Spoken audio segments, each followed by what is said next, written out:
Hallelujah. सबको जय मसीह की। आप सबका स्वागत है मेरे YouTube चैनल यीशु का संदेश में। आशा करती हूँ कि आप सब परमेश्वर के राज्य में खुश होंगे, मस्त होंगे और परमेश्वर के राज्य के लिए कार्य कर रहे होंगे। आप सब पर प्रभु यीशु मसीह की कृपा बनी रहे। धन्यवाद करते हैं परमेश्वर का कि उसने हमें आज का अच्छा दिन दिखाया, हमें जीवितों की दुनिया में जीवित रखा, हमें अच्छा रखा, चंगा रखा, ताकि हम उसके वचनों को पढ़ने पाए और आप सुनने पाए। सारी आदर और महिमा हम अपने यीशु मसीह परमेश्वर पिता को देते हैं। चलिए आज हम अपने वचनों की ओर चलते हैं, जो नया नियम में मत्ती से 21वां अध्याय है। पहले के वीडियो में मैं 20 अध्याय पढ़ चुकी हूँ। आप मेरे YouTube चैनल पर जाकर उन्हें देख सकते हैं। हालेलुया, धन्यवाद। यरूशलेम में विजय प्रवेश। जब वे यरूशलेम के निकट पहुँचे और जैतून पहाड़ पर बैतफगे के पास आए, तो यीशु ने 2 चेलों को यह कहकर भेजा, सामने के गांव में जाओ। वहां पहुंचते ही एक गदही बंधी हुई और उसके साथ बच्चा तुम्हें मिलेगा। उन्हें खोलकर मेरे पास ले आओ। यदि तुम में से कोई कुछ कहे तो कहना कि प्रभु को इनका प्रयोजन है, तब वह तुरंत उन्हें भेज देगा। यह इसलिए हुआ कि जो वचन भविष्यवक्ता के द्वारा कहा गया था वह पूरा हो।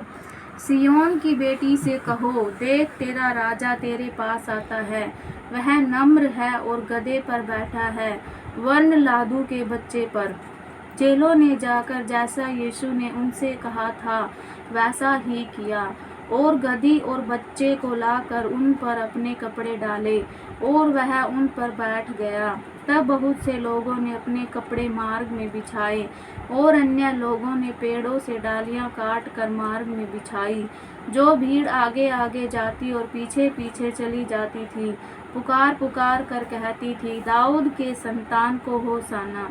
धन्य है वह जो प्रभु के नाम से आता है, आकाश में होशाना। जब उसने यरूशलेम में प्रवेश किया तो सारे नगर में हलचल मच गई और लोग कहने लगे, यह कौन है? लोगों ने कहा, यह गलील के नासरत का भविष्यवक्ता यीशु है। मंदिर से व्यापारियों का निकाला जाना। यीशु ने परमेश्वर के मंदिर में जाकर उन सब को जो मंदिर में लेन देन कर रहे थे निकाल दिया और सर्राफों के पीढ़े और कबूतर बेचने वालों की चौकियां उलट दी और उनसे कहा, लिखा है, मेरा घर प्रार्थना का घर कहलाएगा, परंतु तुम उसे डाकुओं की खोह बनाते हो।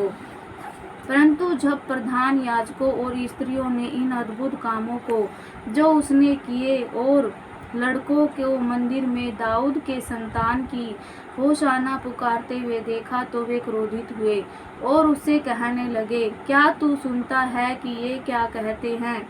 यीशु ने उनसे कहा, हाँ, क्या तुमने यह कभी नहीं पढ़ा, बालकों और दूध पीते बच्चों के मुंह से तूने अपार स्तुति कराई। तब वह उन्हें छोड़कर नगर के बाहर बैतनिय्याह को गया और वहां रात बिताई। फल रहित अंजीर का पेड़। भोर को जब वह नगर को लौट रहा था तो उसे भूख लगी।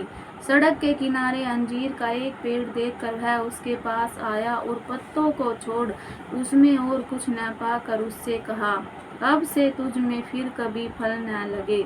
और अंजीर का पेड़ तुरंत सूख गया। यह देखकर चेलों को अचंभा हुआ और उन्होंने कहा, यह अंजीर का पेड़ तुरंत कैसे सूख गया?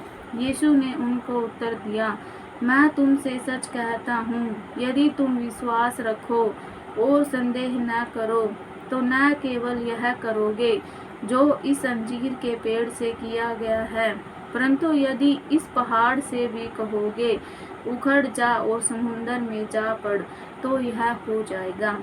और जो कुछ तुम प्रार्थना में विश्वास से मांगोगे वह सब तुमको मिलेगा।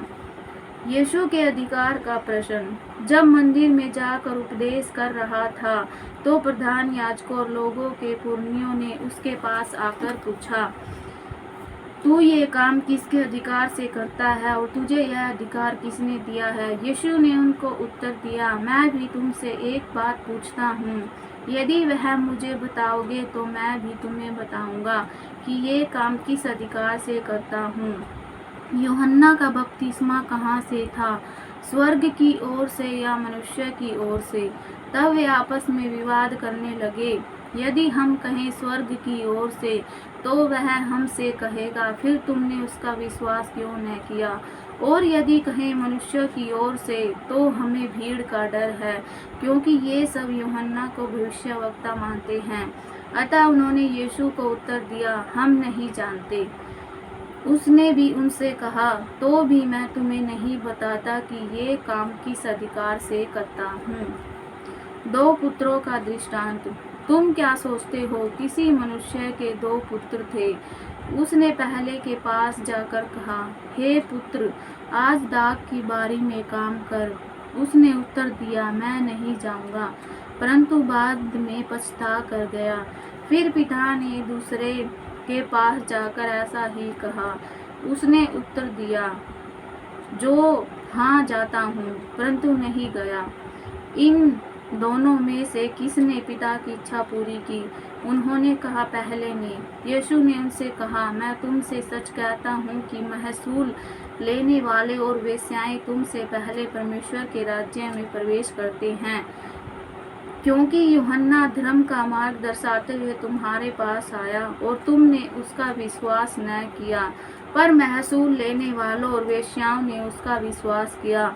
और तुम यह देखकर बाद में बिना पछताए कि उसका विश्वास कर लेते। दुष्ट किसानों का दृष्टांत। एक और दृष्टांत सुनो। एक गृह स्वामी था जिसने दाख की बारी लगाई, उसके चारों ओर बाड़ा बांधा, उसमें रस का कुंड खोदा और गुम्मट बनाया और किसानों को उसका ठेका देकर परदेश चला गया।